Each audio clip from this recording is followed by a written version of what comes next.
माता पार्वती जी ने काकभूषण के बारे में बतावा। माता पार्वती जी पूछे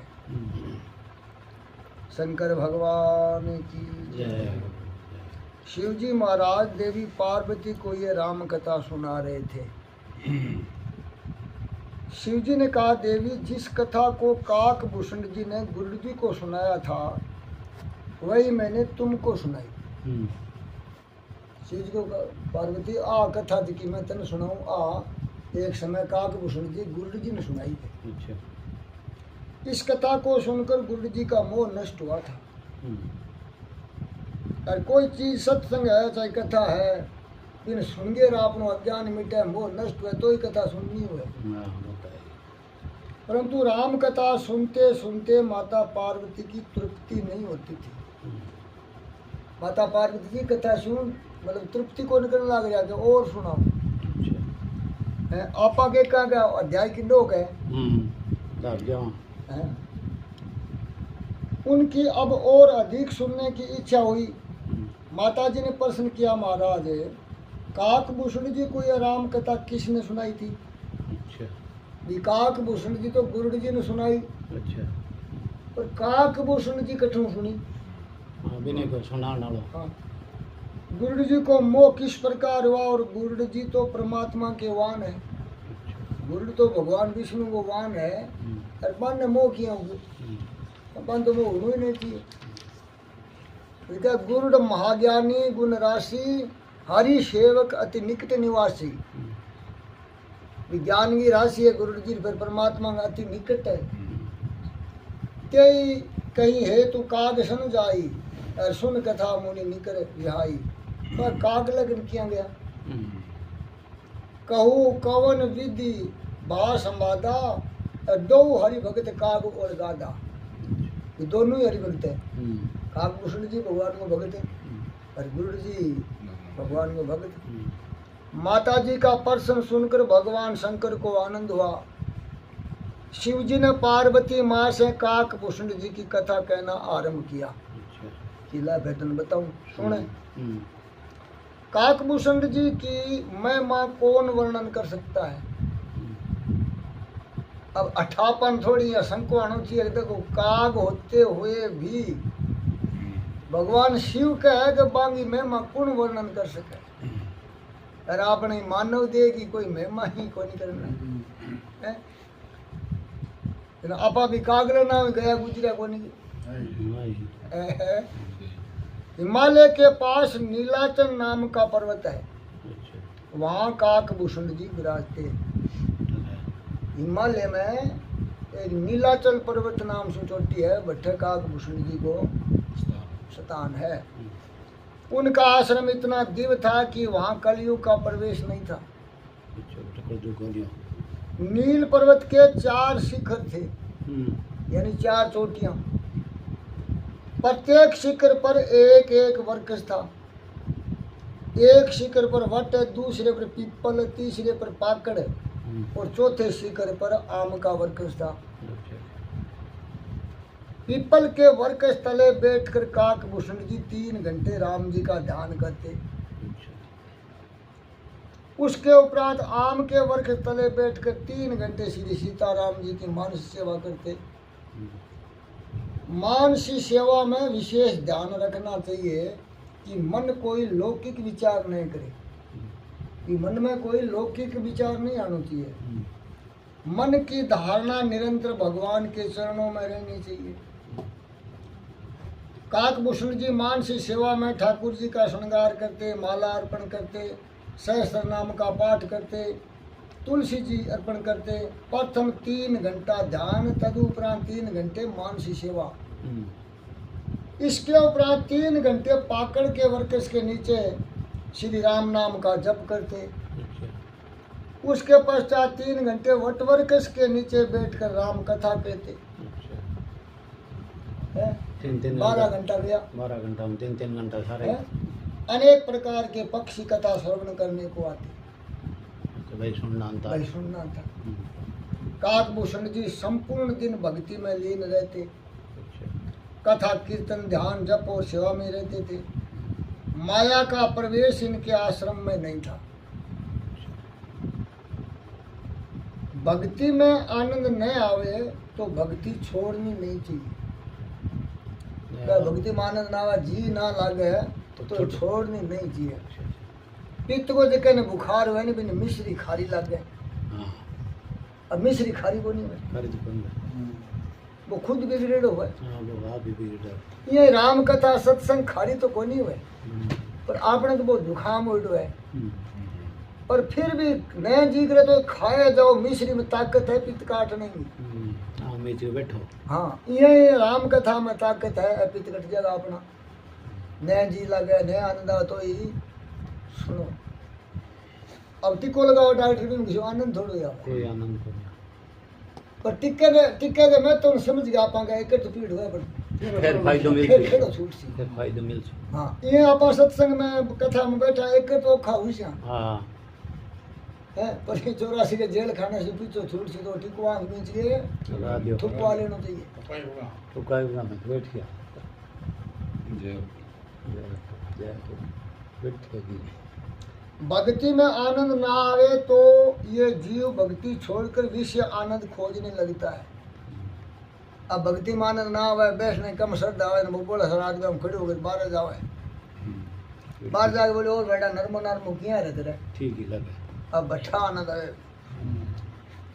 भक्ति में जल्दी आनंद नहीं आता, जल्दी आनंद को नहीं आता, परंतु एक बार यदि आनंद आ गया तो फिर कहीं जाता नहीं। रंगी जी थर लगर को इज्जत को नहीं इज्जत दे। विषय आनंद जल्दी मिलता है, परंतु उसका विनाश भी शीघ्र ही होता है। अच्छा। अब बाकी विषय आनंद है, संसारिक जो आनंद है मिले तो जल्दी है, लेकिन जावे ही जल्दी है। बात भी सही है? काकभूषण जी 4 वृक्षों की छाया में चारों युग का आचरण करते थे। चारों भाई। हाँ, चारों वृक्षों के नीचे बैठ गए, चारों युगांगी भक्ति करता। अच्छा अच्छा अच्छा।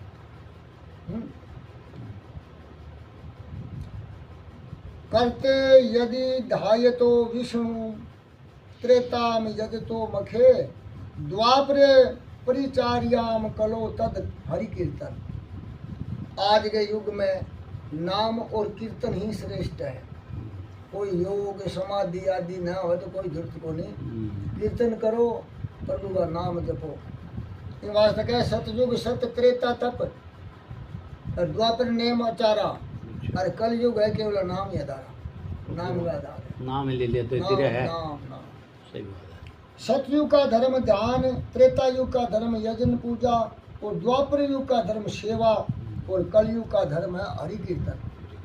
कलयुग को पहले तो थोड़ो ये बना ले जब अब कलयुग में कितो सोरो काम है, देखो। सही बात है जब मानस में लिखे कलयुग सम युग और नहीं, और जे नर करे विश्वास, और गाय हरि गुण विमल जसूर बहुत तरह बिन ही प्रयास, बिना कुछ करे थोड़ा बहुत सारे बार तेरे।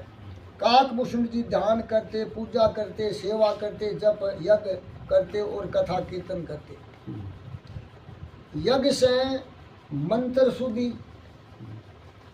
धन शुद्धि, देश शुद्धि, आसन शुद्धि और देह शुद्धि होती है। प्रत्येक यज्ञ में कुछ ना कुछ भूल हो ही जाती है। अब ऐसी चीजें शुद्ध तो है, लेकिन यज्ञ में कोई ना कोई कमी रह ही जाए, उस कारण से प्रायश्चित करना पड़ता है। जप यज्ञ में प्रायश्चित नहीं होता। अगर राम राम का अपन जप करा तुम कोई कमी कौन रहे है। राम नाम का जप ये महान यज्ञ है। काकभूषण जी नीलाचल पर्वत पर विराजते थे। दक्ष प्रजापति के यज्ञ में सती जी ने शरीर भस्म कर दिया था। दक्ष जी यज्ञ में जाके सती आप गीते त्याग दी।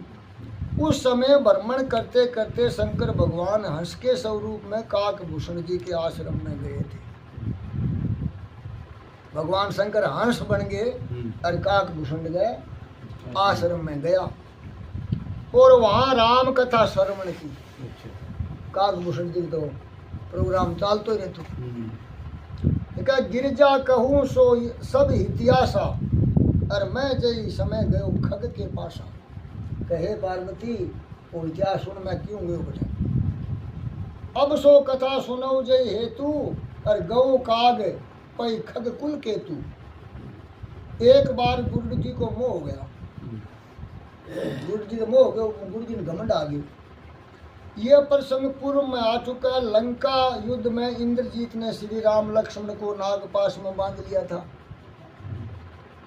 नारद जी के कहने से गुरु जी ने संग्राम भूमि में जाकर श्री राम लक्ष्मण को नागपाश से छुड़ाया था। तो गुरु पर से तो गुरु जी जाकर नागपाश तोड़ दी। उस समय गुरु जी को शंका हो गई कि राम जी कैसे परमात्मा है, वो क्या वो राम है, ये तो आपने जरूरत पड़ी है, अपन तकड़ा ही ना हो क्यों ही शुआ नागपाश टूटी को नहीं और आप खिला दी है। उस समय गुरु जी को शंका हो गई, यदि परमात्मा होते तो बंधन में कैसे आते। अब गुरु जी के मन में आई कि वो परमात्मा हूं तो नागपाश में क्यों मन तो, और परमात्मा में आगे नागपाश के समान है। सर्वगुण साकार परमात्मा की लीला देखकर देवताओं को भी मोह हो जाता है। गुरु जी को ऐसा लगा कि राम जी परमात्मा नहीं है, इनको तो मेरी आवश्यकता पड़ी। मनुष्य को आकर्षित करने के लिए परमात्मा मनुष्य जैसी लीला करते हैं। भगवान होते हुए भी वे आदमी वर्गी लीला करे। राम जी की लीला ये राम जी का अनुग्रह है। परंतु पूर्व काल में सीता जी को जैसा, सती जी को जैसा मोह हुआ वैसा ही मोह गुरु जी को भी हो गया। सती ने भी एक बार मोह हो कि राम कोई राम नहीं है। गुरु जी नारद जी के पास गए और शंका रखी कि राम जी परमात्मा नहीं है। गुरु जी नारद जी ने जाके बोलो कि नारायण नारायण लगा रखी है, नारायण के पक्को ही बोले कि अभी नागपाश मैं तोड़ी और थारा कहना पर तोड़ी। ऐसा प्रतीत होता है। नारद जी ये सुनकर हंसने लगे। नारद जी हंसा बोल रहा है, एक तो भय काम है, तो नारद जी तो ज्ञानी है। सगुण परमात्मा की अटपटी लीलाओं का विचार जीव अपनी अल्प बुद्धि से करता है। आप अपनी छोटी बुद्धि को प्रयोग करा, राम जी में अपन ओगन दिखाई देने लग जाए। अपनी बुद्धि दोष का आरोप वह परमात्मा पर करने लगता है। अब परमात्मा में ध्यान की कमी काटा है। नारद जी ने गुरु जी से कहा तुम ब्रह्मा जी से पूछ कि हे गुरु जी थे ब्रह्मा जी के जाओ अब राम है या कोई मन तो आप बताएगा। गुरु जी ब्रह्मा जी के पास गए और पूछा महाराज